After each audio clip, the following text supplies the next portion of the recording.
Bab 61, Berkah dalam Penyamaran, 6. Youn harus mengandalkan keterampilan Nano untuk mencari tahu tentang keterampilan bernapas, tetapi pilar itu diprogram untuk memudahkan menemukan batu-batu ini juga. Itu mengejutkan. Petik 1. Yah, kurasa kamu akan membutuhkan hal seperti itu untuk mengetahuinya tanpa Nano. Yang lucu adalah tidak ada yang pernah mencobanya sebelumnya. Tidak ada yang berani melakukan apa yang dilakukan Youn pada pilar sampai sekarang. Hah! Youn kemudian memperhatikan tempat dia membungkuk di depan pilar tenggelam di tengah dan cairan merembes keluar darinya. Dia mengkliknya dengan obeng dan menemukan bahwa itu adalah minyak. Apakah itu dibuat untuk api? Pilar memiliki mekanisme untuk membakar dirinya sendiri saat selesai. Minyak itu menjadi basah ketika menurunkan batu-batu itu sehingga energi internal dapat menyalakannya. Petik 1. Saya tetap mendapatkannya. Setidaknya dia beruntung. Youn menyadari terlambatnya mendapatkan batu-batu ini dengan mudah, tetapi sekarang bisa menghancurkannya. Sekarang akan mudah untuk menghapus lubang-lubang di pilar itu. Youn kemudian berjalan mendekat dan mengambil salah satu batu untuk menghancurkannya. Hah! Dia kemudian menjadi bingung. Apa ini? Ada sesuatu yang terukir di sisi lain batu itu. Youn melihat ke bawah, dan melihat garis-garis aneh di atasnya, tidak yakin apa artinya. Garis-garis itu tersembunyi dari pandangan. Ini aneh. Youn kemudian melihat ke batu lainnya. Hah! Yang ini juga memilikinya. Batu-batu lainnya juga memiliki garis-garis aneh yang terukir di atasnya, tetapi semuanya memiliki bentuk yang berbeda satu sama lain. Apa itu? Mengapa ada garis-garis di belakang batu-batu itu? Youn kemudian mengumpulkan setiap batu dan mengumpulkannya di satu tempat. Dia kemudian memutarnya ke belakang untuk menunjukkan garis-garis aneh. Youn mengerang. Dia memandang, berharap menemukan sesuatu yang mungkin tersembunyi di baliknya, tetapi garis-garis itu tampak seperti coretan. Apa ini? Itu sangat aneh. Tapi tidak ada yang ditinggalkan Pastor Chun di sana tanpa alasan, jadi pasti ada pesan. Setidaknya itu tidak dibuat dengan pedang. Garis-garisnya terlalu bengkok untuk dibuat dengan pedang. Lalu apa yang ingin dikatakan oleh hal-hal ini? Setelah melihatnya lama sekali, Youn membuka matanya. Youn bangkit dan melihatnya dari atas. Dia kemudian duduk dan membuat batu saling menghadap. Setelah menyatukan mereka, dia bangkit dan melihat ke bawah lagi. Oh, dia kemudian menyadari bahwa garis-garis itu sepertinya membentuk semacam peta. Garisnya belum cocok, tapi dia yakin itu adalah peta. Aku harus memesannya dengan benar. Youn kemudian duduk dan mulai bertepatan dengan garis. Setelah berpindah dari batu ke batu selama lebih dari 1 jam, Youn akhirnya menyelesaikannya. Saya melakukannya. Semua garis sangat cocok satu sama lain sekarang. Youn bangkit dan melihat ke bawah lagi. Aku tahu itu peta. Itu adalah satu peta raksasa yang dibuat dengan garis bengkok. Ini, peta itu menandai tempat tertentu, dan ada garis lain yang memberi petunjuk bagaimana menuju ke sana. Tidak disangka peta seperti itu disembunyikan di sini. Apa yang akan disembunyikan di tempat yang ditampilkan di peta ini, selain Sword Force of the Sky Demon? Itu pasti telah ditinggalkan untuk generasi berikutnya. Lalu di mana ini? Dia tahu itu adalah peta, tetapi sulit untuk mengetahui lokasi yang berisi peta ini. Ada garis bengkok aneh yang menunjukkan semacam peta gua. Youn hanya sampai pada kesimpulan itu setelah menatap lama. Aku tidak bisa memastikan apapun untuk saat ini. Yang pasti peta ini bukan untuk gua penjara ini. Itu mungkin tempat yang tersembunyi di tempat lain, tapi tidak mungkin diketahui saat ini. Nano, pindai peta ini dan simpan. Terima kasih, Guru. Youn kemudian melihat garis putih bergerak ke bawah peta. Nano menyimpan peta dan Youn mulai bergerak untuk melakukan apa yang ingin dia lakukan pertama kali. Youn mulai menghancurkan batu-batu itu satu demi satu. Setelah memecahkan batu, dia mengumpulkan semua puing dan menginjaknya untuk mengubahnya menjadi bubuk. Dia kemudian menyebarkan partikel batu dan pasir. Sekarang, semua rahasia dan peta yang tersembunyi di dalam gua ini hanya untuk Youn.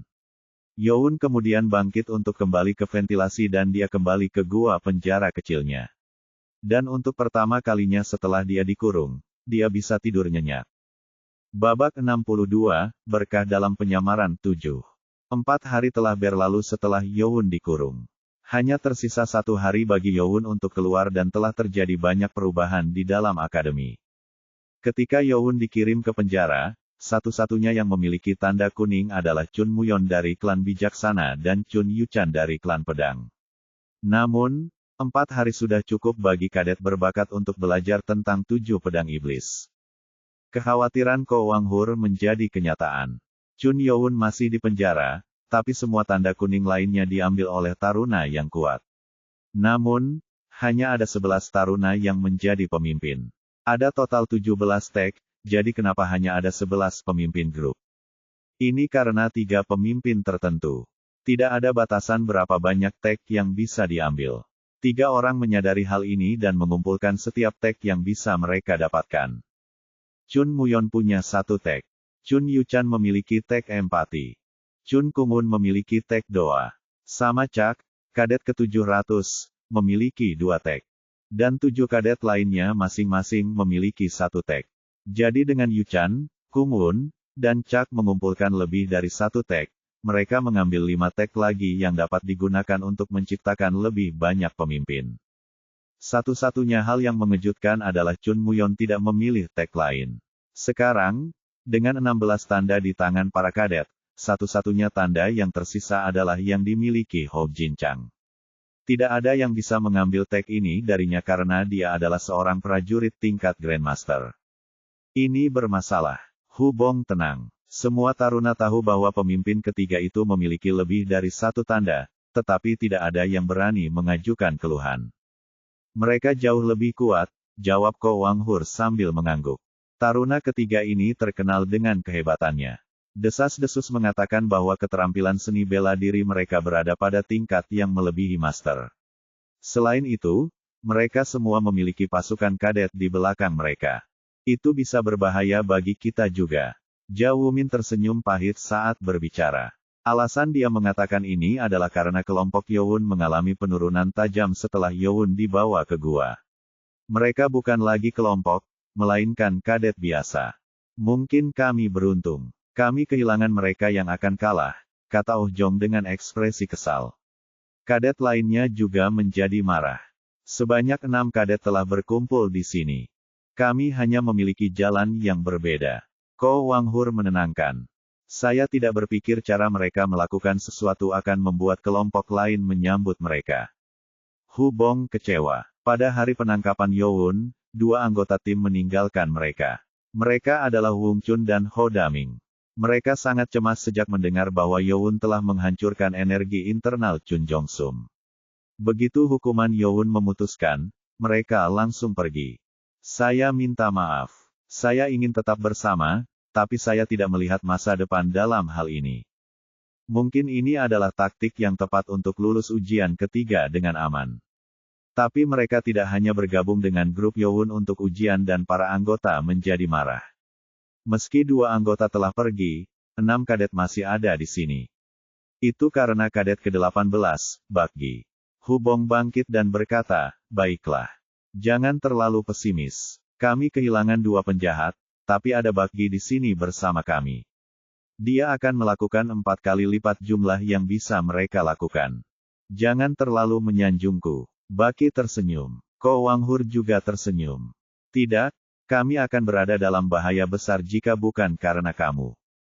Ko Wanghur punya alasan untuk ini. Itu karena tanda kuning yang dimiliki Bakgi di dadanya. Dia telah mengambil tag ini 3 hari yang lalu dengan mengalahkan seorang instruktur. Ya, jika bukan karena dia, kita semua akan tercerai-berai. Kami sangat berterima kasih. Oh Jong juga mengangguk. Jika bukan karena Bakgi, anggota tim Youn harus berpencar dan menunggu Youn kembali. Saat hukuman diputuskan, Bakgi mendatangi mereka dan menawarkan untuk memimpin. Saya melakukan banyak hal kepada kadet ke-7. Saya ingin membantu. Bakgi mengira Youn telah mengambil hukuman yang seharusnya untuknya. Jika Youn tidak berhubungan dengan racun itu, dia mungkin sudah mati. Setelah memikirkan sepanjang malam, Bakgi membuat keputusan yang serius. Aku hampir mati. Itu tidak akan cukup bahkan jika saya membayarnya kembali seumur hidup saya. Maka, Bakgi memutuskan untuk mengikuti Chun Youn. Dia ingin memberitahu Youn sendiri tentang keputusannya, tetapi Youn dikurung. Saya tidak yakin apakah dia menginginkan saya dalam kelompoknya. Jika Tuan tidak menyukaimu, dia tidak akan menyukainya. Mungkin, Ko Wanghur dan taruna lainnya menyambutnya setelah mendengar apa yang terjadi. Dan dengan prajurit yang kuat seperti Bakgi bergabung dengan mereka, mereka akan menjadi lebih kuat. Jadi Bakgi pertama-tama mengambil tanda kuning untuk berjaga-jaga. Itu untuk mempersiapkan kepulangan Youn yang harus tinggal di penjara selama 5 hari. Tindakan Bakgi terbukti benar.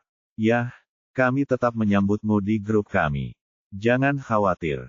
Ya, kami tahu. Guru akan menyambutmu juga. Saya yakin itu. Bakgi tersenyum. Dan saat hari hampir berakhir, kadet kelima yang melatih Seven Dragon Sword pergi ke kafetaria untuk makan malam. Apakah kamu melewatkan makan malam? Biasanya aku hanya makan malam, tapi aku juga makan siang dengan kalian hari ini. Bakgi biasanya menghabiskan makan siangnya untuk berlatih di ruang latihan pribadi. Namun setelah bergabung dengan tim dan berlatih bersama mereka, waktu latihan solonya berkurang. Kalau begitu aku juga harus melewatkan makan malam. Kamu, Bakgi menjadi bingung dengan keputusan Ko Wanghur. Bakgi menghabiskan beberapa hari bersama mereka dan Ko Wanghur makan banyak, yang pas untuk tubuhnya yang besar. Sangat mengejutkan mendengar Wanghur, yang makan 3 kali lebih banyak dari taruna lainnya, memutuskan untuk tidak makan. Yah, kamu adalah pemimpin sementara kami, jadi kamu butuh perlindungan. Dia tidak ingin melewatkan makan, tetapi dia juga berpikir bahwa dia perlu melindungi Bakgi. Tidak ada yang tahu apa yang mungkin terjadi karena tanda kuning itu. Bakgi kemudian mengguncang. Saya akan langsung ke ruang latihan pribadi, jadi jangan khawatir. Selain itu, kita semua akan bersama saat meninggalkan ruang pelatihan. Ya tapi, tidak apa-apa, Anda pergi dan makan malam. Bakgi meyakinkan Ko Wanghur dan menuju ke ruang pelatihan pribadi. Wanghur biasanya membuat pilihan yang rasional, namun godaannya untuk makan begitu kuat sehingga dia tidak dapat mengambil keputusan. Oh Jong menenangkannya. Hubong dan aku akan menyusul, jadi kamu silakan makan. Oh, apakah Anda akan melakukan itu? Wanghur langsung cerah. Ya, seperti yang kau katakan, dia adalah pemimpin sementara kita. Terima kasih. Tolong jaga Bakgi. Ko Wanghur kemudian dengan senang hati pindah ke kafetaria. Namun, Hubong tidak terlihat begitu senang saat mengikuti Oh Jong. Petik 1. Apakah pikiranku tidak penting? Hubong juga ingin makan. Bab 63, tag ini milikmu, 1. Oh Jong dan Hubong dengan cepat mengejar Bakgi yang sedang berjalan sendirian menuju ruang latihan pribadi. Bakgi memandang mereka dengan aneh. Apakah kalian tidak pergi makan? Yah, aku bisa melewatkan makan. Kami di sini karena Anda adalah pemimpin kami. Kami tidak bisa membiarkanmu dipukuli, mengerti? Petik 2. Nah, jika kamu sangat khawatir, maka kamu tidak akan makan apapun bahkan jika kadet ketujuh kembali, jawab Bakgi, dan Oh Jong tertawa. Hubong mengerutkan kening tetapi mengikuti tanpa kata. Itu adalah protesnya karena tidak menanyakan apakah dia ingin makan. Oh Jong terbatuk dan pura-pura tidak tahu. Mereka bertiga kemudian berjalan menuju ruang latihan pribadi. Bakgi memiliki energi internal yang hanya sedikit di bawah tanda 60 tahun, tetapi keahliannya menyaingi prajurit tingkat master. Oleh karena itu, ia diperbolehkan menggunakan ruangan yang lebih luas.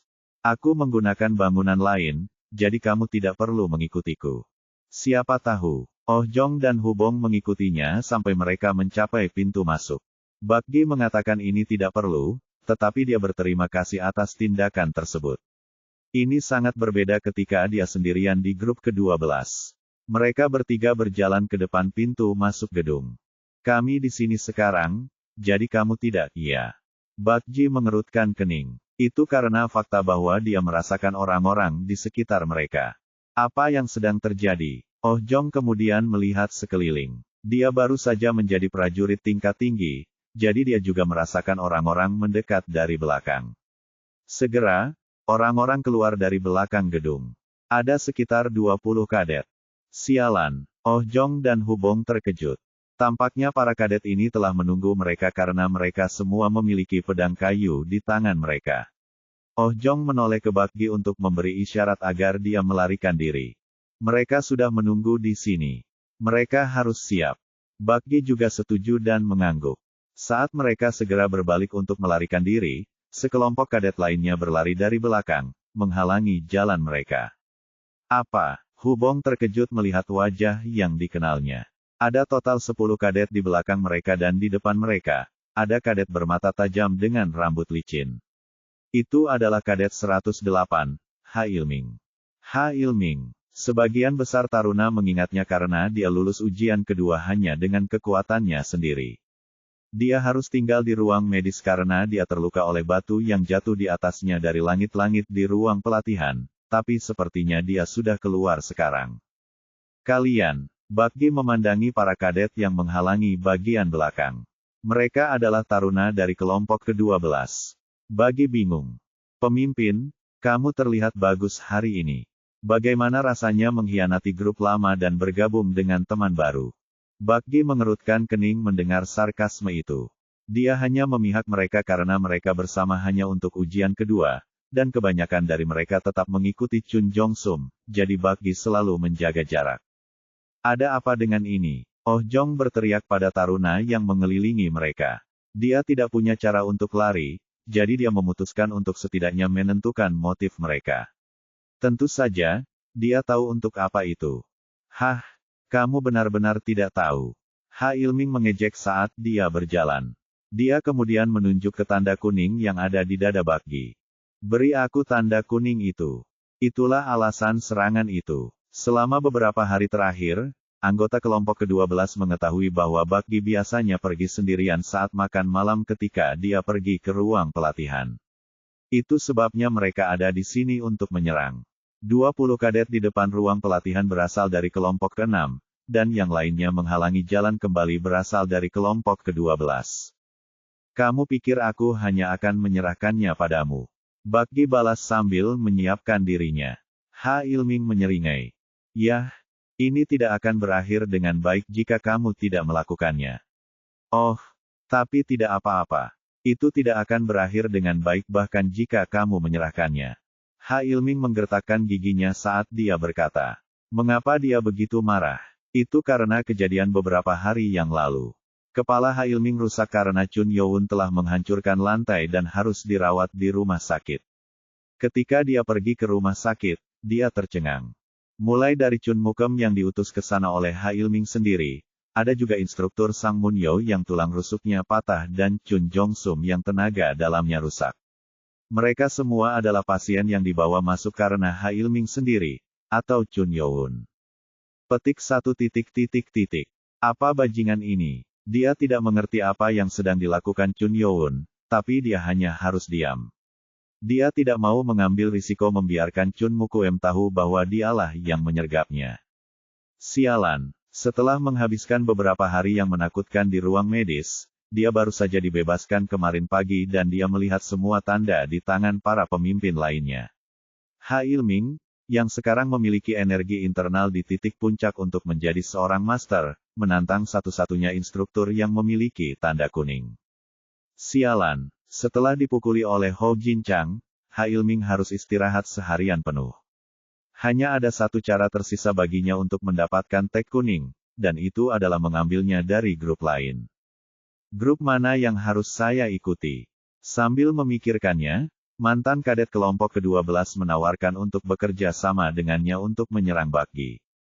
Grup itu memiliki lebih sedikit anggota di dalamnya, jadi lebih mudah untuk melawan mereka. Oh, itu bagus. Sebagian besar kelompok sudah mengumpulkan sebagian besar anggota kelompoknya. Satu-satunya kelompok yang belum sepenuhnya adalah kelompok Bakgi. Mereka awalnya anggota partai kadet ke-7, jadi mereka menunggunya keluar. Bagus. Ayo lakukan. Tidak perlu berpikir dua kali. Dia ingin membalas dendam pada Chun Youn karena diinterupsi 2 kali, jadi itu adalah kesempatan yang sempurna. Kalian semua adalah kroni dari kadet ke-7 sialan itu, bukan? Ha Ilming menggeram. Jika para kadet ini benar-benar terkait dengan Chun Youn, mengambil tanda kuning mereka adalah pembalasan terbaik yang bisa dipikirkan Ha Ilming. Apa, Kroni? Alis Hubong terangkat. Mereka adalah pelayan jadi itu tidak salah, tapi rasanya tidak enak mendengarnya seperti itu. Hari ini adalah hari sialmu. Tujuan Ha Ilming bukan hanya untuk mengambil tek. Dia akan mematahkan lengan atau kaki mereka. Bakgi merasakan permusuhan dan mulai berpikir. Apa yang harus saya lakukan? Bahkan jika dia berada di level master, para kadet yang mengelilingi mereka juga berada di level yang tinggi.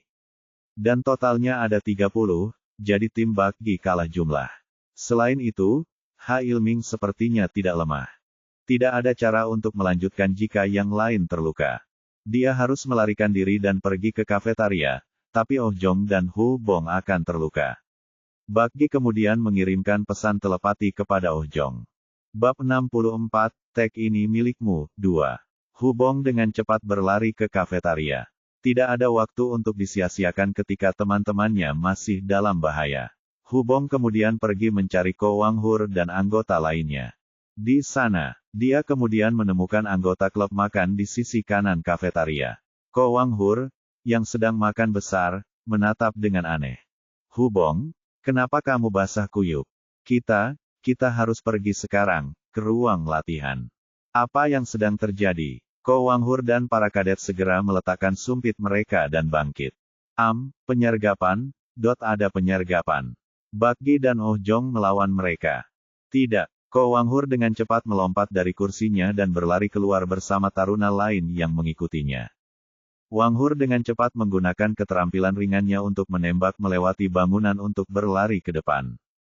Ketika dia sampai di depan gedung pelatihan pribadi, dia melihat Bakgi berdiri di sana, berdarah dari paha kirinya dan kadet yang tampaknya adalah Oh Jong tergeletak di tanah, tanpa sadarkan diri. Ada 12 kadet di depan mereka, dan salah satu dari mereka menyilangkan tangan. Itu adalah Chun Yuchan dari klan pedang. Apakah dia yang menyerang? Ko Wang Hur terkejut melihat salah satu kadet terkuat berdiri di depan mereka. Tapi dia tidak bisa meninggalkan anggotanya begitu saja. Apa artinya ini? Ko Wang Hur berteriak dan melompat di antara Bakgi dan Chun Yuchan. Kemudian Zhao Min, Ma Chil, dan Hu Bong juga mendatangi mereka. Hah! Kadet kelima. Hu Bong kaget melihat Chun Yuchan berdiri di sana bersama rekan satu timnya. Chun Yuchan lalu tersenyum dengan senyum khasnya. Oh, teman-temanmu ada di sini. Beraninya kau menyergap kami, teriak Ko Wang Hur dengan wajah memerah dan Yuchan mengangkat alisnya. Bakgi kemudian meletakkan tangannya di bahu Wang Hur dan berbicara kepadanya. Itu bukan dia. Dia tidak menyerang kita. Apa? Hu Bong juga mengangguk. Mungkin mereka memiliki tujuan yang sama jika mereka berdiri di sini bersama mereka. Selain itu, Chun Yuchan sudah dikenal suka mengambil tanda kuning lebih banyak dari yang dibutuhkan. Yuchan kemudian terkekeh untuk mengingatkannya akan hal itu. Oh baiklah, kurasa percakapan pribadi kita sudah selesai. Ngomong-ngomong, kamu tertarik padaku untuk Bakgi ini, jadi pikirkanlah. Selain itu, Anda tidak memiliki tek Anda lagi. Bakgi penutupnya. Terima kasih atas bantuan Anda, tetapi keputusan saya tetap. Haha, masih ada lebih banyak waktu, jadi berpikirlah. Chun Yuchan kemudian tersenyum dan kembali ke asrama bersama anggotanya. Setelah dia menghilang, Bakgi jatuh ke tanah. Wang Hur bertanya dengan suara khawatir, seberapa buruknya? Paha kiri Bakgi berdarah, tapi dia menggantikan tangannya. Tidak apa-apa, itu tidak terlalu dalam. Tapi kami kehilangan tanda kuningnya. Maafkan saya. Bakgi berkata sambil menundukkan kepalanya dengan putus asa. Hu Bong kemudian pergi ke Oh Jong untuk melihat bagaimana keadaannya. Sepertinya dia memukul habis-habisan dan menjadi tidak sadarkan diri. Pakaiannya memiliki banyak jejak kaki dan debu di mana-mana. Sialan. Hu Buong kemudian melihat tangan kanan Oh Jong dan berteriak dengan mata berkaca-kaca. Semua jari tangan kanan Oh Jong tersentak ke belakang dan telapak tangannya memar parah. Sepertinya dia telah memegang label kuning dengan segala cara, bahkan ketika jari-jarinya ditarik ke belakang. Aku seharusnya menahannya. Keputusan Oh Jong untuk menahannya memang benar, tapi melihat semua kerusakan membuat Hu Bong merasa bertanggung jawab untuk itu. Zhao Wumin dan Ma Chil juga bergidik marah dengan ekspresi marah di wajah mereka. Ko Wanghur kemudian dengan hati-hati bertanya kepada Bakgi, apa yang terjadi? Petik 2. Ha Ilming, mantan pemimpin kelompok ke-6 dan kadet lainnya menyergap kami. Bakgi kemudian menjelaskan secara rinci apa yang terjadi. Ketika Hubong memberikan tag ke Oh Jong, semua kadet berganti sasaran. Lebih dari 20 kadet mengejar Oh Jong dan segera menyusulnya. Dan hasilnya adalah apa yang mereka lihat sekarang. Saya bertarung dengan kadet ke-108. Ha Ilming telah mengkonsumsi bola naga hitam dan memiliki energi internal tingkat master. Tetapi dengan Bakgi di tingkat menengah master, dia lebih unggul dalam kekuasaan melawan Ha Ilming. Namun, itu hanya jika dia bisa melawannya 1 lawan 1. Yang lain menyerang saya secara bergiliran, kata Bakgi dengan kecewa. Itu untuk mantan kadet kelompok ke-12 yang menyerang di tengah segalanya, dan itu memungkinkan Ha Ilming melancarkan serangan yang memotong paha kirinya.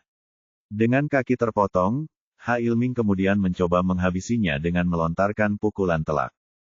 Saat itulah kadet ke-5 muncul. Chun Yuchan yang sedang berjalan bersama anggotanya, menemukan mereka dan menyuruh Ha Ilming untuk menyerahkan Bakgi. Yuchan sudah lama ingin Bakgi berada di pengemudi. Tapi tentu saja, Ha Ilming menolak. Kali ini, dia bertekad untuk tidak ikut campur seperti saat Yuchan ikut campur saat dia mencoba melawan Chun Youn. Pikirkan urusanmu sendiri. Enyah. Dia kalah jumlah dan energi internalnya meningkat, jadi dia berteriak pada Chun Yuchan. Namun, Yuchan hanya mencibir dan dengan cepat mengalahkan taruna kelima hanya dalam beberapa gerakan. Anda ingin melanjutkan? Ha Ilming kemudian merasakan perbedaan kekuatan dan harus pergi. Chun Yuchan tidak memperhatikan tanda kuning yang diambil oleh kelompok Ha Ilming. Tujuannya hanya Bakgi. Bab 65, tag ini milikmu, 3. Chun Yuchan kemudian memberitahu Bakgi bahwa tidak mungkin mendapatkan lebih banyak tag kuning dan menawarkannya untuk bergabung dengan timnya. Bakgi menolak tanpa pikir panjang dan saat itulah Ko Wanghur tiba. Aku tidak tahu kadet ke-5 menginginkanmu. Apakah karena persaingan?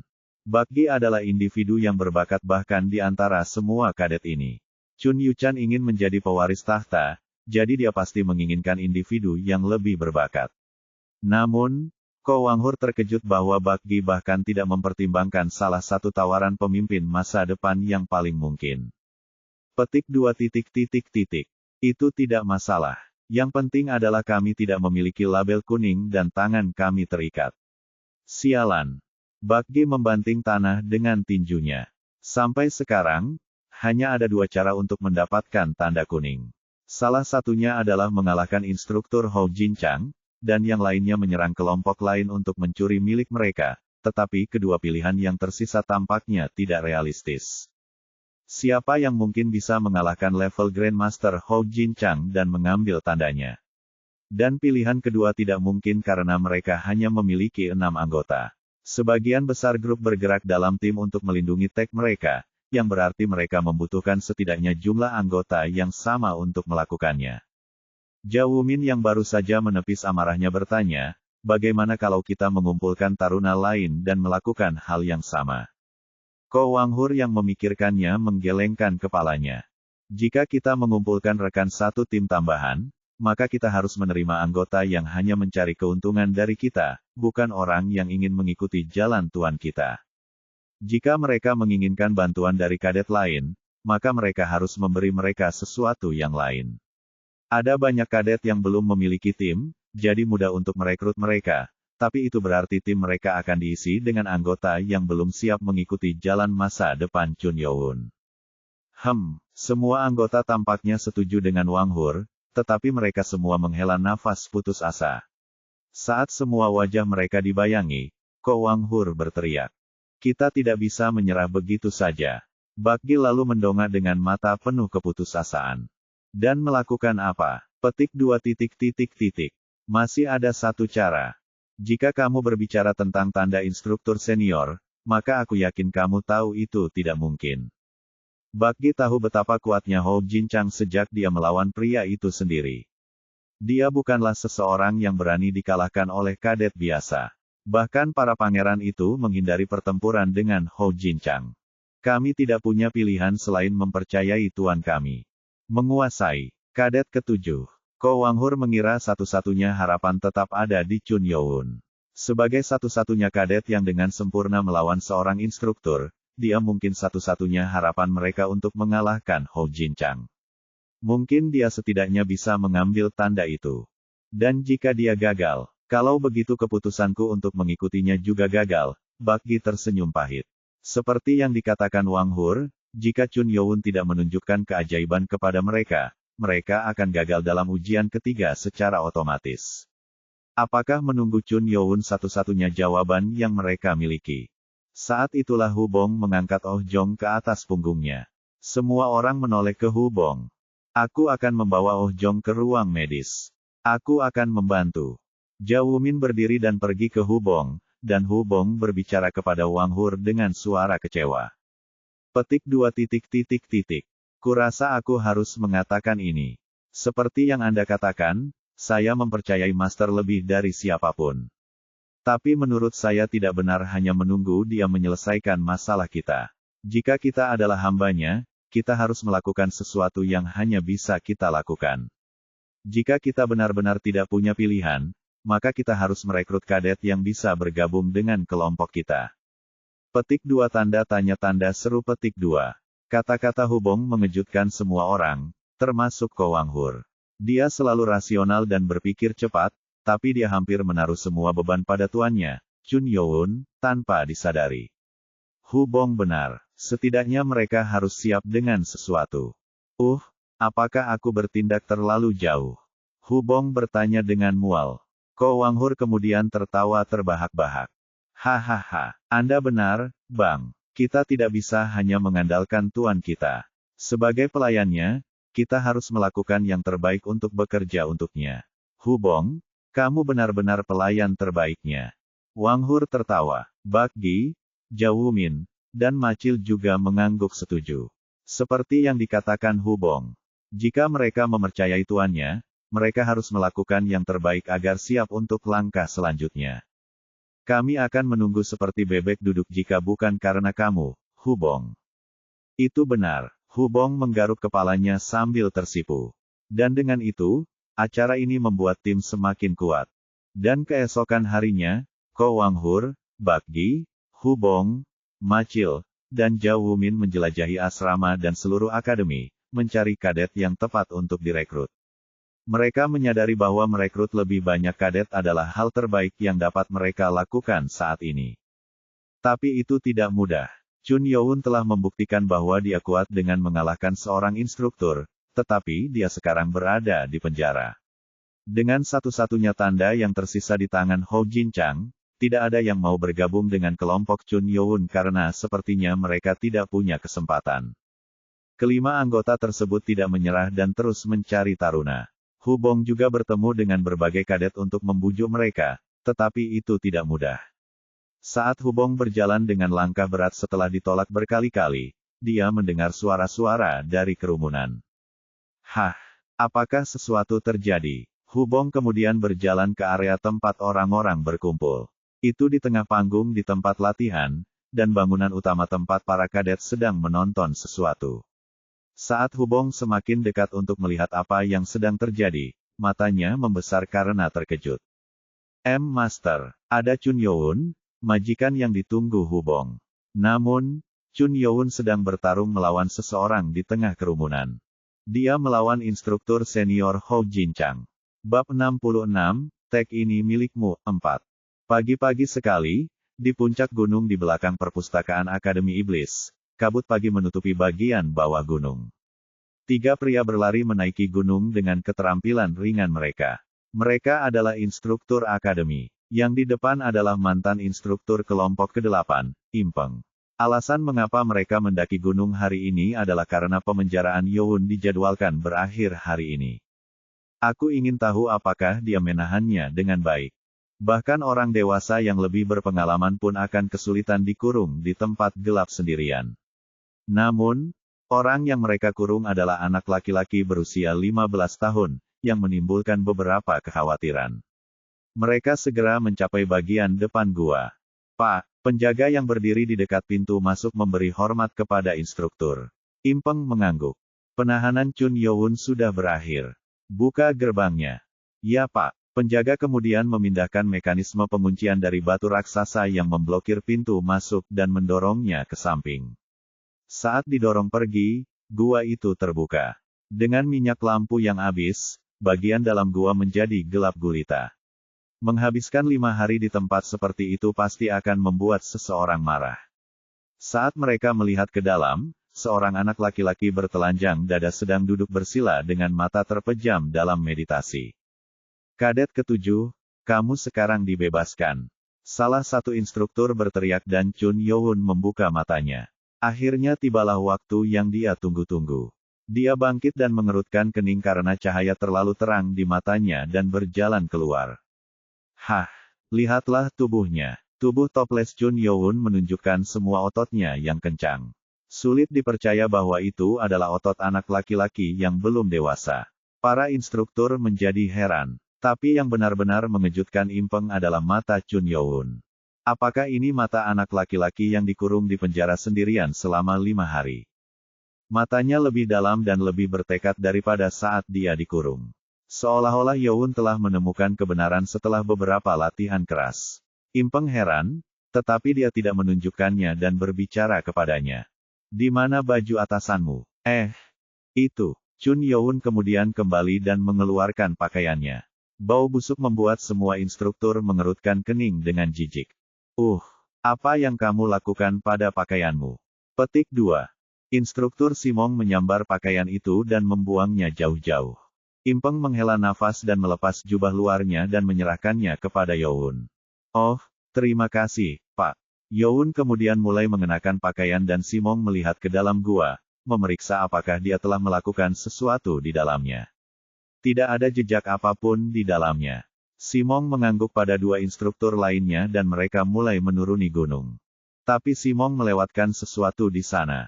Dia tidak memperhatikan batu-batu yang ditumpuk untuk memblokir lubang di bagian bawah, dekat dinding bagian dalam. Cahayanya tidak mencapai area itu, jadi Simong tidak menyadarinya. Wah, Youn menghela nafas lega. Dia berharap Simong tidak akan memasuki gua untuk memeriksa ke dalam. Dan untungnya dia tidak melakukannya. Saat mereka mulai turun, penjaga yang berdiri di depan menutup gua lagi dan saling menyeringai. Dilakukan, Yai, mereka berteriak kegirangan. Misi khusus yang ditugaskan kepada mereka untuk berjaga siang dan malam akhirnya berakhir. Instruktur menyeringai mendengar suara kegembiraan yang datang dari puncak gunung. Bolehkah saya bertanya sesuatu, Tuan? Youn bertanya pada Impeng sambil turun. Impeng mengangguk. Berapa banyak teks kuning yang tersisa? Impeng menyeringai. Bocah itu dikurung sendirian selama 5 hari dan pertanyaan pertamanya adalah tentang jumlah label kuning yang tersedia. Ini berarti Youn belum menyerah. Ada satu yang tersisa. 1. Wajah Youn menjadi gelap mendengar kata itu. Dia mengira tidak akan ada banyak teks yang tersisa karena hanya ada 1 hari tersisa untuk mengambil teks, tapi dia tidak berpikir hanya akan ada 1. Apakah yang dipegang olehnya? Impeng tahu siapa yang dibicarakan Chun Youn. Dia berbicara tentang instruktur senior Hou Jinchang. Impeng mengangguk. Seperti yang kupikirkan, mendapatkan teks kuning dari Hou Jinchang tidak mungkin dilakukan oleh siapapun. Impeng berbicara kepada Youn. Aku yakin kamu tahu itu bukan satu-satunya tanda yang bisa kamu dapatkan. Petik 2. Ya, dia tidak mengatakannya secara langsung, tetapi dia berbicara tentang teks dari para pemimpin lainnya. Itu adalah apa yang direkomendasikan secara tidak resmi, tapi itu bukanlah sesuatu yang bisa diucapkan oleh seorang instruktur dengan lantang. Menyerang taruna lain, Chun Youn tenggelam dalam pikirannya saat dia menuruni gunung. Ketika mereka sampai di bawah gunung, instruktur memberitahu Youn bahwa dia bebas melakukan apapun yang dia inginkan sekarang. Youn kemudian mengikuti instruktur ke gedung utama. Sesampainya di depan gedung utama, Impeng bertanya dengan rasa ingin tahu, apakah kamu ingin mengatakan sesuatu? Aku punya permintaan untuk dibuat. Meminta. Bisakah kamu memanggil instruktur yang memiliki tanda kuning terakhir? Apa? Impeng mengerutkan kening atas permintaan tiba-tiba Youn. Dia tidak mengira Youn mengikuti mereka untuk mencoba mengambil tanda kuning dari instruktur senior. Tidak ada waktu tersisa untuknya, tetapi dia tidak mengira Youn akan mencoba melawan Hou Jinchang tepat setelah dia keluar dari gua. Namun, yang menjawabnya bukanlah Impeng. Kamu gila, jangan sembrono dan temukan sesuatu yang dapat Anda lakukan sebagai gantinya. Simong yang menjawab, dia tidak peduli dengan Chun Youn, tetapi bahkan dia bisa melihat bahwa melawan Hou Jinchang tidak mungkin. Jika Youn terluka saat mencoba melawan Hou Jinchang, itu berarti ujiannya akan berakhir. Impeng juga sepertinya setuju dengan ini dan mengangguk. Jangan berlebihan, saya tahu Anda kehabisan waktu, tetapi Anda harus berhati-hati. Impeng mengira keputusan Youn karena terburu-buru. Dia tahu situasinya, tapi dia berharap Youn tidak berlebihan. Namun, Youn tidak berubah pikiran. Bab 67, tag ini milikmu, 5. Terima kasih atas saran Anda. Saya akan menyerah jika saya benar-benar berpikir itu terlalu banyak. Saya hanya berharap Anda akan memberi saya kesempatan. Impeng menjadi frustrasi dengan permintaan sopan Youn. Dia berharap Youn akan memilih tindakannya dengan hati-hati setelah hukumannya, tapi sepertinya Youn tidak berubah. Simong menggelengkan kepalanya. Menyerah selama pertarungan. Aku ragu itu akan mudah. Hou Jinchang bukanlah tipe orang yang gampang menyerah setelah duel dimulai. Simong kemudian masuk dan Impeng berkata dengan cemas, saya kira Anda tidak memberi saya pilihan. Setidaknya cobalah untuk melindungi diri Anda dari cedera apapun. Atau Anda benar-benar akan kehilangan semua pilihan Anda. Ya Pak. Hou Jinchang membuat semua taruna yang menantangnya untuk tinggal di ruang medis atau bermeditasi sepanjang hari untuk pulih. Segera, Hou Jinchang keluar dari pintu masuk. Munculnya instruktur senior yang berada di puncak peringkat kekuatan di akademi membuat semua kadet berhenti di jalurnya. Wow, seseorang menantangnya. Instruktur Hou, orang bodoh mana yang memutuskan untuk menantangnya? Tunggu, itu kadet ketujuh. Apakah dia dibebaskan hari ini? Wah, apakah ini nyata? Apakah dia benar-benar menantang instruktur Hou? Segera, lebih dari 30 kadet berkumpul di sekitar mereka. Wajar bagi para kadet yang ingin melihat seseorang mengeluarkan tantangan untuk satu-satunya tanda kuning yang tersisa. Belum lagi itu adalah pertarungan dari kadet ketujuh yang terkenal itu sendiri. Kadet ketujuh, Hou Jinchang memandang Chun Youn dengan antisipasi. Setelah duel 6 hari lalu, dia ingin melawan Chun Youn sejak saat itu, dan sekarang dia ada di sini. Kadet ketujuh, Chun Youn, melapor. Lama tak jumpa, Anda telah melakukan pekerjaan hebat selama menjalani masa penjara. Youn membungkuk dan Hou Jinchang menanggapi. Dia mendengar dari Simong bahwa Youn ingin menantangnya. Chun Youn adalah satu-satunya kadet yang melawan instruktur sepenuhnya. Hou Jinchang menatapnya dengan penuh semangat. Youn menyatakan, saya berharap dapat belajar dari duel ini, Pak. Semua kadet semuanya tersentak kaget. Oh, ini sebuah tantangan. Saat banyak kadet berkumpul untuk melihat, Youn merasa puas telah memenuhi rencana pertamanya. Inilah mengapa dia memilih bagian depan gedung utama sebagai lokasi duel. Hukumannya telah membuat banyak taruna mendapat kesan buruk tentang dirinya. Dia juga dicopot dari status pemimpinnya, yang membuatnya semakin buruk. Aku harus membalikkannya. Sebagai seseorang yang juga bersaing untuk menjadi pewaris tahta, ia membutuhkan kepercayaan dan dukungan dari sebanyak mungkin taruna. Namun, itu saat ini di luar kendalinya. Dia bisa saja menyerang anggota lain, tapi itu tidak akan memberinya dukungan dari kadet lain. Di kultus iblis, hanya ada satu cara untuk mendapatkan dukungan. Sekarang, aku harus membuktikan kekuatanku. Panggung sudah siap. Saat itu pagi, jadi para kadet yang sedang dalam perjalanan ke gedung pelatihan berkumpul. Hou Jinchang bertanya, apakah kamu akan menggunakan pedang kayu? Atau tangan kosongmu? Aku akan melakukannya dengan tangan kosong. Itu adalah pilihan yang tepat. Menggunakan pedang kayu tidak membantu para kadet. Mereka akan memiliki kesempatan yang lebih baik untuk melawan instruktur tanpa pedang menggunakan Seven Demon Sword tanpa pedang mereka juga. Dalam skenario terburuk, itu akan memungkinkan para kadet bertarung dengan tinju mereka.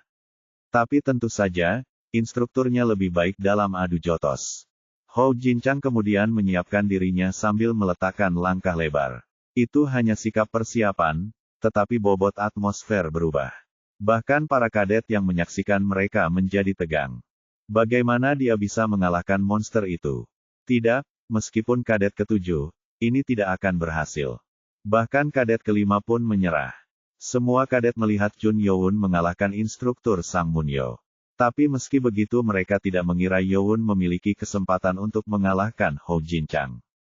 Dia terlalu kuat. Datang, aku akan membiarkanmu memimpin. Hou Jinchang yang tahu Youn baru saja memasuki level master membiarkan Youn menyerang lebih dulu. Youn tidak punya alasan untuk menolak tawaran itu. Terima kasih Pak. Kemudian, Youn melintas ke depan seperti sambaran petir, dengan cepat mencapai jangkauan. Dia cepat. Hou Jinchang tercengang dengan kecepatan yang lebih cepat dari yang dia duga. Namun, Hou Jinchang adalah seorang pejuang yang berpengalaman. Dia dengan cepat menarik pertahanan pedang dengan dua jarinya untuk melepaskan formasi pertahanan 7 pedang iblis, atau pedang kelima. Lalu akan jadi apa ini? Aku tahu semua keterampilan pedangmu. Pada saat itu, mata Hou Jinchang bergetar. Dia pikir Youn akan melepaskan keterampilan pedangnya, tetapi Youn malah menggunakan dua jarinya untuk melawan 7 pedang iblis dengan gerakannya. Oh, Hou Jinchang telah melihat Youn melawan 7 pedang iblis Sang Munyo, jadi dia telah mempersiapkan gerakan berikut untuk menanggapi serangan balik Youn. Namun, dia tidak menyangka Youn menggunakan skill pedang. Ini bukan hanya perubahan cepat. Apa gerakan pedang ini? Level gerakan pedang terlalu canggih. Sepertinya dia akan berada dalam bahaya terlalu dini jika keadaan berkembang seperti ini. Jika kamu bisa menggunakan skill pedang seperti itu, maka kamu pantas mendapatkan musuh yang lebih kuat. Tatapan di mata Hou Jinchang berubah. Keuntungan dari Seven Demon Sword yang dibuat oleh Sword Demon adalah bahwa formasi dalam jumlah tak terbatas dapat dibuat dengan mencampurkan semua formasi dan gerakan yang ada. Jika semua ini dilepaskan oleh prajurit tingkat Grandmaster Hou Jinchang, itu akan menjadi formasi pedang yang kuat. Hou Jinchang mengubah formasi pedang pertama dan membuat berbagai perubahan padanya. Semua kadet yang menonton tercengang. Mereka juga telah mempelajari keterampilan pedang, jadi mereka tahu tentang kekuatan 7 pedang iblis. Tapi mereka heran melihat perbedaan level, terutama dengan skill yang digunakan Hou Jinchang. Mustahil, itu tidak mungkin untuk dilawan. Semua orang memikirkan hal yang sama, tetapi sesuatu yang tidak terduga terjadi di saat berikutnya. Tubuh Youn membuat perubahan rumit yang meninggalkan jejak sambil bergerak cepat, dan pedangnya menciptakan 20 garis putih bersih sekaligus, menyerang Hou Jinchang. Apa formasi pedang ini? 7 pedang iblis Hou Jinchang dilawan. Formasi pedang Youn bukanlah sesuatu yang bisa dilawan. Garis putih menargetkan titik darah dari semua sisi, dan Youn melesat melewatinya. Dan energi kuat yang tersimpan dalam formasi pedang melemparkan Hou Jinchang ke langit. Hou Jinchang jatuh dan jatuh dengan satu lutut. Semua kadet tidak bisa mempercayai mata mereka. Kekuatan pedang langit iblis yang telah tertidur di dalam tumpuan mutiara biru selama ratusan tahun akhirnya terungkap oleh Chun Youn, keturunan bapak pendiri Chunma. Bab 68, tag ini milikmu, 6. Hou Jinchang mencoba bertahan melawan 24 pedang sekaligus, tetapi dia hanya bisa melawan 3 dari mereka. Dia kemudian dengan cepat membungkus dirinya dengan energi perlindungan. Jari Youn menekan titik darahnya, menimbulkan rasa sakit. Jika Youn memiliki pedang di tangannya, itu akan membunuh Jinchang. Dan bahkan dengan tangan kosong, gerakan pedang yang kuat itu seperti badai yang dahsyat, membuat Jinchang berputar. Hou Jinchang dengan cepat melepaskan 100% energi internalnya untuk membela diri. Setidaknya energi internal di dalam gerakan itu tidak melebihi energinya sendiri. Hou Jinchang nyaris melepaskan kekuatannya dan mendarat di tanah, tetapi kehilangan keseimbangan dan jatuh pingsan. Semua mulut taruna ternganga karena shock. Sungguh menakjubkan bahwa Chun Youn telah mempelajari keterampilan pedang yang begitu kuat, tetapi yang lebih penting adalah dia telah membuat Hou Jinchang terjatuh. Petik 1. Ini bekerja seperti simulasi. Chun Youn sendiri juga senang melihatnya berhasil. Gerakan pedang Hou Jincang dengan Seven Demon Sword sangat mirip dengan skill pedang balasan dari tumpuan batu mutiara biru. Namun, gerakan Hou Jincang hanya pada tahap awal dari keterampilan pedang balik dan ketika keterampilan pedang balik memiliki 24 gerakan pada kesempurnaannya, 7 pedang iblis hanya memiliki 8. Oleh karena itu, tidak cukup untuk bertahan melawan kekuatan pedang dari langit iblis. Gerakan ini, Hou Jincang menatap Youn dengan mata gemetar. Youn masih belum lengah dan siap untuk ronde berikutnya. Dia masih belum selesai. Pertarungan belum berakhir. Youn telah membuat transmisi dalam gerakan itu, tetapi dia merasakan energi kuat Hou Jincang keluar. Youn hampir diambang menembus level Master, tapi dia masih jauh dari mencapai level Grandmaster. Ini menarik, Youn. Hou Jincang menyiapkan dirinya sendiri. Dia tidak menggunakan keahliannya sendiri, tetapi dia juga tidak melakukannya dengan mudah. Dia kemudian melawan keinginan Chun Youn dengan yang terbaik. Hou Jincang menghela nafas dan energi yang kuat mulai merembes keluar dari tangannya, memecahkan lantai batu. Itu dengan mendorong energi pedang Youn yang telah menyusup ke tubuhnya. Dia mendorong keluar energinya. Mata Youn semakin lebar. Prajurit yang sangat terlatih memiliki aliran energi bebas di dalam tubuh mereka, sehingga mudah bagi mereka untuk mendorong keluarnya energi permusuhan. Hou Jincang bangkit dan Youn mempersiapkan diri lagi. Pertarungan belum berakhir. Saat itulah yang tak terduga terjadi. Hou Jincang, yang sepertinya ingin langsung melawan, menarik kembali energinya. Jincang lalu tersenyum pada Youn yang bingung. Luar biasa. Kamu benar-benar menjadi berbeda seiring berjalannya waktu. Mungkin kita memiliki monster di luar imajinasi yang lahir di dalam konsekuensi kita. Jincang memikirkan hal itu, tapi dia tidak mengutarakannya dengan lantang. Dia kemudian mengeluarkan tek dari dadanya. Benar-benar, para taruna sangat bersemangat. Saya menerima kekalahan saya. Anda cukup layak untuk menjadi pemimpin kelompok. Labeli ini milikmu. Mendengar kata-kata itu, para kadet mulai berteriak kegirangan. Semua wajah mereka memerah karena gelombang kegembiraan setelah melihat sesuatu yang tidak mungkin menjadi kenyataan. Dia benar-benar melakukannya. Benarkah ini? Dia benar-benar monster. Itu bukan kemenangan total, tapi Youn telah membuat Hou Jincang berlutut. Tidak mungkin bagi para kadet yang juga merupakan pemuja karena tidak merasa senang melihat kekuatan seperti itu. Youn lalu membungkuk pada Hou Jincang. Terima kasih, instruktur. Jangan berterima kasih padaku. Anda mendapatkannya dengan keahlian Anda sendiri. Petik 2. Jincang tersenyum dan meletakkan tanda itu di tangan Youn. Jadi, setelah 5 hari, Youn kembali menjadi pemimpin kelompok. Tapi berat tek itu sangat berbeda dengan semua hal yang terjadi sampai sekarang. Aku tidak akan pernah melupakan ini. Youn kemudian mendengar seseorang berteriak. Menguasai. Itu adalah Hubong. Dia tidak membayangkan Youn muncul di antah berantah dan tiba-tiba mendapatkan tanda kuning lain secara bersamaan. Semua ini terlalu mengasyikkan.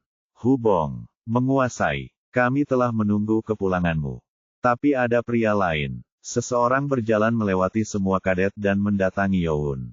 Bakgi. Youn tidak tahu bahwa Bakgi telah bergabung dengan anggotanya saat dia pergi. Bakgi menatap Youn dengan canggung dan berlutut di depannya. Semua taruna di sekitar mereka kemudian menoleh ke Bakgi. Mengapa Bakgi bercanda? Apa yang sedang terjadi?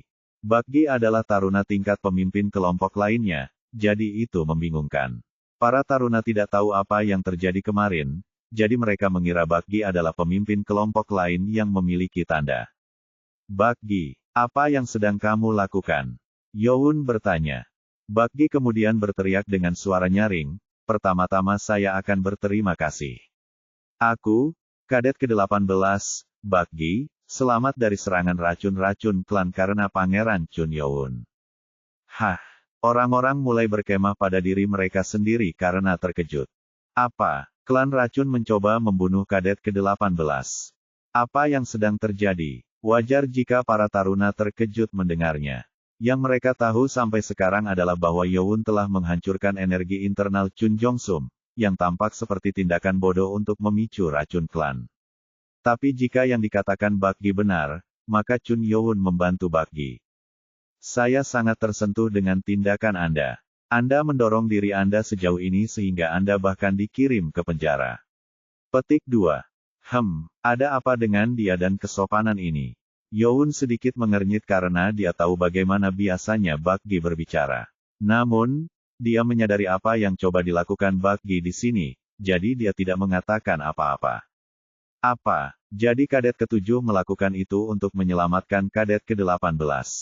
Tapi untuk apa? Para kadet tampaknya menganggap ini sangat mengejutkan. Bakgi lalu membungkuk. Aku, Bakgi, akan melayani Pangeran Chun dengan hidupku mulai sekarang.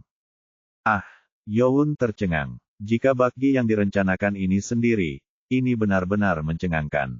Bakgi yang belum menjadi bagian dari kelompok Youn baru saja mengumumkan kepada semua taruna bahwa dia akan bergabung dengan Youn untuk perbuatan mulianya. Di antara para taruna, ada seorang taruna berotot yang berdiri di antara mereka dengan senyum di wajahnya. Itu adalah Ko Wanghur. Dia mengirim pesan telepati ke Bakgi. Kerja bagus. Itu agak aneh. Kurung siku buka ... Aku akan melakukan apa yang kamu inginkan sekali ini saja. Hahaha, itu akan berhasil. Apa yang dilakukan Bakgi telah direncanakan oleh Ko Wanghur. Dia telah memikirkan rencana ini dalam waktu singkat ketika semua kadet berteriak kegirangan. Bakgi kemudian harus beraksi di depan semua taruna demi rencana tersebut. Pada saat yang sama, ada dua instruktur yang menaiki tangga gedung utama, instruktur Hou Jinchang dan Impeng. Di luar sana ada isinya. Impeng tahu mengapa tentu saja. Apakah akan baik-baik saja, Tuan? Kenapa tidak? Dia layak mendapatkan pengakuan seperti itu. Ya Pak, Impeng juga menyaksikan pertarungan itu. Dia khawatir pada awalnya tetapi Youn mengejutkannya lagi. Tapi saya benar-benar terkesan. Bagaimana dia belajar seni bela diri seperti itu? Impeng berpengalaman dengan pedang, tetapi bahkan dia terkejut melihatnya. Namun, anehnya dia belum pernah melihat pedang seni seperti itu selama dia berada di peringkat berikutnya. Apakah penjaga kanan juga mengajarkannya keterampilan itu? Aku tidak yakin, tapi dia pasti adalah seorang pejuang yang luar biasa, kurasa jadi itu yang terjadi. Petik 2. Akankah pengguna skill pedang mengajarkan muridnya skill pedang? Impeng menganggap ini aneh tapi sepertinya itu satu-satunya alasan logistik. Ketika mereka mencapai lantai 3, Impeng berbalik untuk berjalan ke kantor instruktur tetapi Hou Jinchang melangkah lebih jauh. Hah, apakah kamu tidak datang ke kantor? Kamu pergi duluan. Saya mau istirahat. Ya Pak. Hou Jinchang lalu menaiki tangga menuju atap gedung utama. Di pagar di atap, ada seseorang di sana. Dia memiliki rambut merah panjang yang berkibar tertiup angin. Ketua, datanglah kemari. Hameng tidak melihat ke belakang. Dia mengungkapkan kerumunan di bawah. Aku tidak akan menahan diri jika bukan karena pesan telepatimu. Siapapun yang akan melakukan itu jika mereka ditantang dengan gerakan pedang seperti itu. Hameng telah menyaksikan pertarungan dari awal dan dia telah melihat gerakan pedang kuat Youn secara mendetail. Hou Jinchang berjalan ke Hameng dan berbicara dengan suara pelan. Ketika saya masih muda, saya berperang melawan kekuatan kejahatan dan keadilan berkali-kali. Dan tentu saja, ada banyak contoh di mana saya berterima kasih kepada Tuhan kita.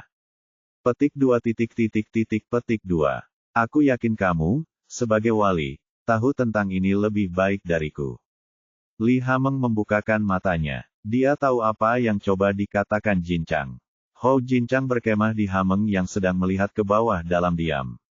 Gerakan pedang itu, jika aku tidak salah, itu sangat mirip dengan seni pedang Dewa Langit Iblis. Tidak mirip, tapi lebih dari itu. Bab 69, aku akan melakukan hal yang sama padamu. 1. Seni pedang setan langit, salah satu seni pedang terbaik, dan seni pedang terbaik di dalam kultus iblis itu sendiri. Itu dibuat oleh Chun Ma, yang dijuluki setan langit, yang dikenal karena bakatnya dalam seni bela diri.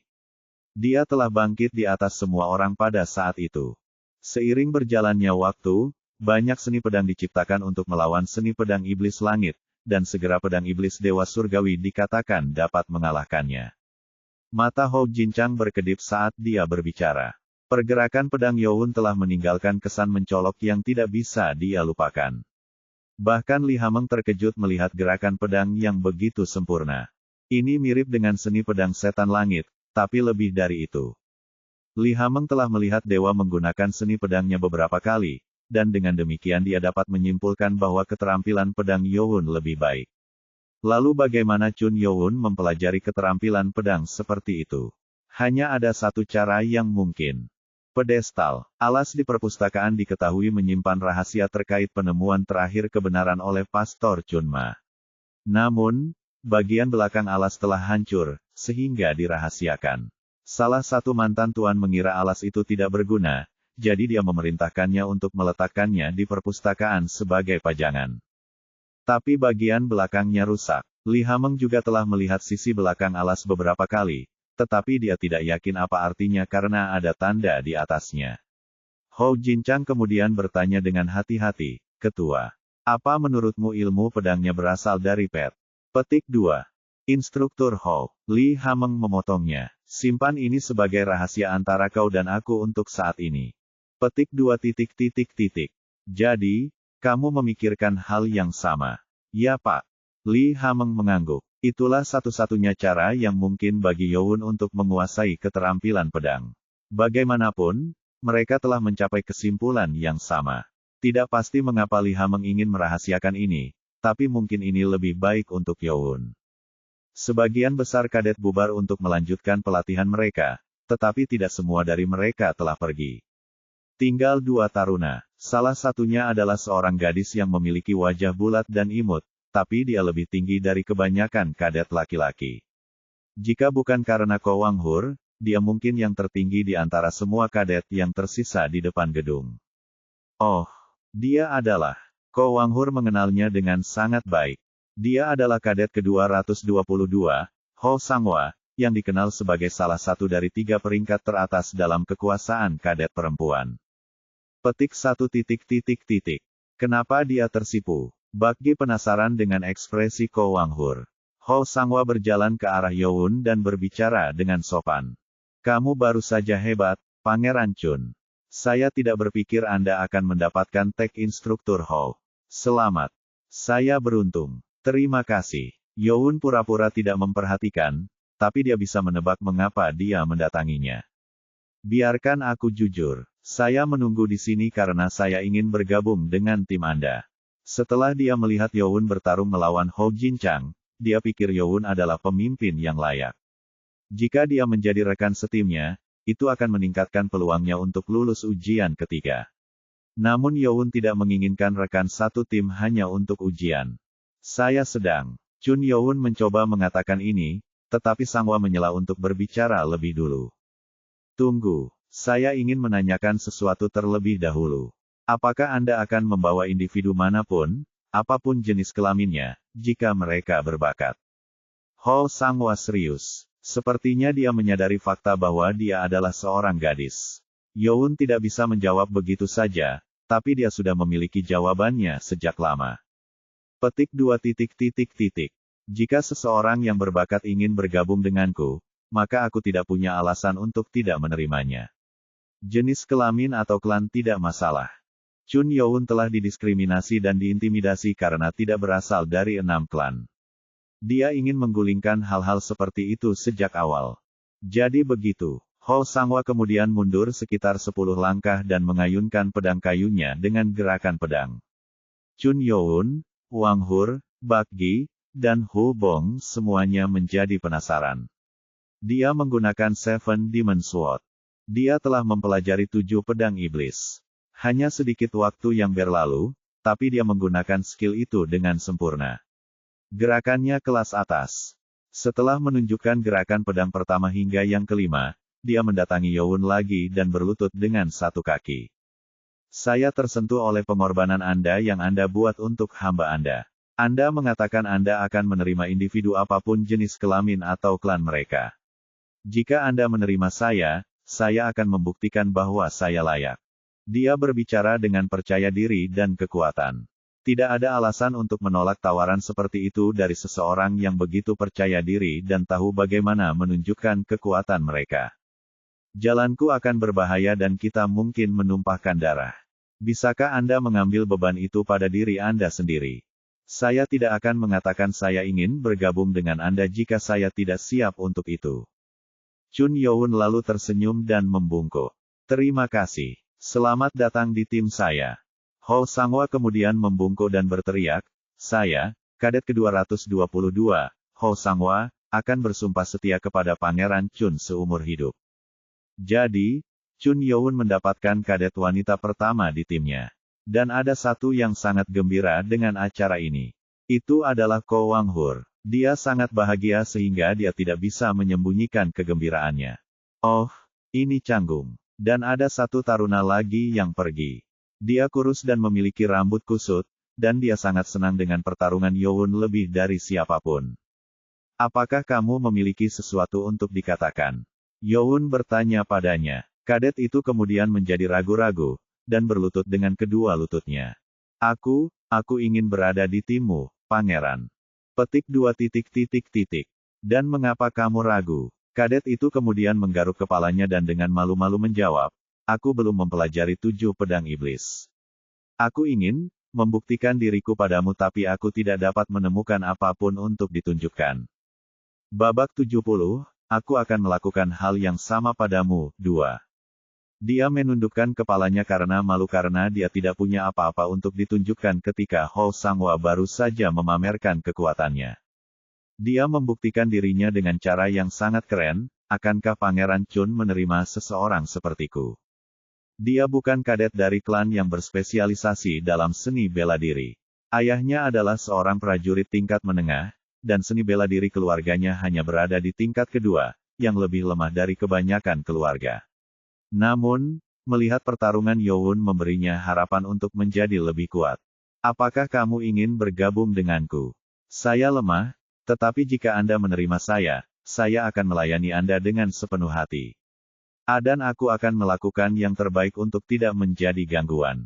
Mata kadet itu penuh kekaguman, seperti bagaimana Hu Bong memandang Chun Youn sekarang. Itu hampir membuatnya tertawa. Apakah kamu lemah? Youn bertanya balik dan kadet menjadi gelisah, mengira Youn akan menolak. Youn lalu tersenyum dan membungkuk. Kamu selalu bisa menjadi kuat. Saya bersyukur bahwa Anda tetap ingin bergabung dengan saya. Selamat datang. Dimungkinkan untuk menjadi lebih kuat, tetapi memiliki kesetiaan bukanlah sesuatu yang dapat dicapai dengan mudah. Oh, taruna menangis karena sambutan. Dia kemudian mulai memukul tanah dengan dahinya, membungkuk. Jin Guok, putra tertua dari keluarga Jin dengan ini berjanji setia kepada pangeran. Terima kasih. Ko Wanghur dan Bakgi juga melihat bayangan Hu Bong di Jin Guok.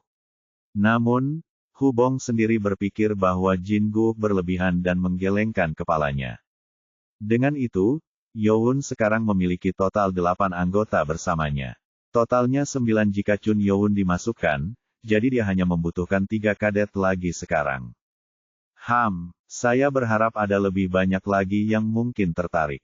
Ko Wanghur mengharapkan lebih banyak kadet yang ingin bergabung dengan tim mereka. Dia mengira reputasi Youn akan naik dengan mengalahkan Ho Jinchang dan menerima Bakgi ke dalam tim, tetapi Ko Wanghur tidak tahu bahwa terlalu berlebihan bagi para kadet untuk mempercayai sepenuhnya Youn yang pernah kehilangan hak kepemimpinannya. Setidaknya guru memiliki tanda kuning sekarang. Kita bisa segera mendapatkan lebih banyak kadet. Ada batas waktu untuk mendapatkan tag kuning, tapi tidak ada batas waktu untuk mendapatkan rekan satu tim. Karena itu, mereka tidak perlu terburu-buru. Youn kemudian melihat sekeliling dan bertanya pada Wanghur, di mana yang lainnya. Dia bertanya karena dia tidak melihat Oh Jong, Zhao Wumin, Ma Chil, Wung Chun, dan Ho Daming. Wanghur dan Hu Bong mengerutkan kening. Chun Youn tidak tahu apa-apa tentang apa yang terjadi saat dia pergi. Dia bahkan tidak tahu bahwa Wung Chun dan Ho Daiming telah meninggalkannya. Tuan, saya pikir kita harus berbicara secara pribadi. Youn mengangguk ketika dia menyadari sesuatu telah terjadi ketika dia pergi dari raut wajah Wanghur. Tempat ini memiliki terlalu banyak lalu lintas pejalan kaki dari para kadet dan instruktur, jadi mereka memutuskan untuk pindah. Tim kemudian pindah ke gunung di belakang gedung asrama. Machil dan Jawumin yang keluar untuk merekrut taruna telah bergabung dengan mereka. Mereka senang melihat Chun Youn, dan mereka terkejut mendengar bahwa Youn langsung mendapat tanda kuning. Saat mereka berkumpul di gunung, Ko Wanghur pertama kali memberitahu Youn bahwa Wung Chun dan Ho Daiming telah pergi. Saat nama mereka muncul, sebagian besar anggota menanggapi dengan marah. Beraninya mereka mengkhianati tuannya. Petik 2. Untung kita tidak memilikinya lagi. Benar untuk tidak memilikinya jika mereka tidak dapat mengatasi kesulitan seperti itu. Tapi Chun Youn tidak marah. Dia hanya mendengarkan dengan tenang dan mengangguk. Dia sudah mengharapkan beberapa lulusan dalam kelompoknya karena dialah yang membawa situasi ini pada mereka. Untungnya, tidak ada orang lain yang keluar dari tim dan mereka masih beraksi bersama. Aku berterima kasih kepada kalian semua karena tetap bersamaku sampai akhir. Saya sangat menghargainya. Youn bangkit dan membungkuk kepada setiap anggota. Ko Wanghur dan yang lainnya tersentuh oleh tindakan itu. Menguasai. Ko Wanghur dapat memastikan bahwa keputusannya untuk tetap bersama Youn benar. Jadi, masalah pertama sudah dibereskan, tetapi masalah berikutnya lebih besar. Jadi, selain itu, di mana Oh Jong? Mendengar pertanyaan Youn, Hu Bong menangis. Dia masih merasa bersalah karena membiarkan Oh Jong terluka. Kadet lainnya semua tampak marah hanya dengan memikirkannya. Apa yang sudah terjadi? Chun Youn mengerutkan kening, menyadari ada beberapa masalah serius dari penampilannya. Itu, Bak Gi, yang telah kehilangan kartu kuningnya, mencoba menjelaskan, tetapi Ko Wanghur menggelengkan kepalanya. Dia dengan hati-hati menjelaskan bagaimana Bak Gi bergabung dengan mereka, dan bagaimana Hailming menyergap dan dihentikan oleh Chun Yuchan. Wanghur juga menceritakan bagaimana jari-jari Oh Jong tersentak ke belakang dan memar di sekujur tubuhnya. Karena itu dia harus dibawa ke ruang medis, tetapi mata Chun Youn hanya menjadi tajam dan dingin. Dia sepertinya tidak marah. Petik 1. Dia berbeda dari sebelumnya. Baki terkejut. Jika itu Youn yang sama dari ruang medis 5 hari yang lalu, dia akan marah setelah mendengar ini. Tapi sekarang dia hanya fokus mendengarkan apa yang terjadi dengan mata sedingin es. Bodoh sekali mengkhawatirkan kemungkinan Youn mengejar Hailming untuk balas dendam. Youn marah, tapi dia tetap tenang. Dia masih belum memperbaiki jalannya. Hailming selalu bermain dengan tipu daya. Tindakannya tidak salah karena akademi itu sendiri mendukung para kadet yang bertarung satu sama lain untuk memperebutkan tag, tetapi Hailming sendiri tidak datang untuk itu. Dia membawa lebih dari 30 orang untuk mengerumuni mereka dan itu terlalu banyak. Petik 2. Jadi guru, apa yang akan kamu lakukan? Petik 2. Ko Wanghur bertanya karena sekarang terserah Chun Youn. Mereka mendapat label kuning sehingga mereka bisa membiarkannya begitu saja, tetapi mereka tidak bisa begitu saja memaafkan Hailming dan yang lainnya atas apa yang mereka lakukan. Mereka ingin tahu apa yang akan diputuskan oleh Chun Youn. Youn kemudian berbicara kepada mereka. Kami akan membayar mereka kembali dengan hal yang sama.